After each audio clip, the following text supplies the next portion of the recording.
রবিন বিছানায় বসে আছে। জলি এসে পাশে দাঁড়ালো। রবিন বলল, আরে কি হলো, দাঁড়িয়ে আছিস কেন, বস। জলি বলল, যে স্যার, বইতাছি, বলেই মাটিতে বসে যায়। তখন রবিন হাত ধরে জলিকে টেনে তুলে বলল, আরে পাগলি, মাটিতে কেন বসছিস? বিছানার উপরে আমার পাশে বস। আচ্ছা, বাবাকে কি বাজারে পাঠিয়েছিস? জলি বলল, জি স্যার, বড় সাহেব বাজারে গেছে।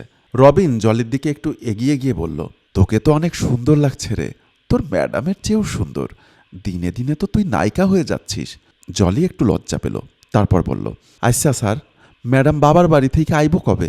রবিন বলল, আরে বোকা, ও তো চলেই আসতে চেয়েছিল। আমিই বললাম আর কটা দিন থেকে এসো, তবে 4-5 দিনের মধ্যেই চলে আসবে। আচ্ছা জলি, তোর কি আমার কাছে কিছু চাওয়ার নেই? এই যেমন ধর কসমেটিক্স, গহনা, এগুলো।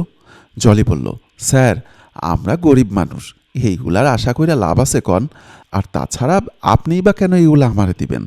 রবিন বলল, আরে পাগল, একবার চেয়েই দেখ না, যা চাইবি তাই পাবি, আমি তোকে সব দিব। বলেই রবিন জলির আরও ঘনিষ্ঠ হয়ে বসতে লাগলো। জলি বলল, তাই স্যার, দিবেন তো? রবিন বলল, অবশ্যই দিব, কেন দিব না? জলি খুশি হয়ে বলল, আচ্ছা স্যার। এবার রবিন বলল, তাহলে আমাকে একটু খুশি কর।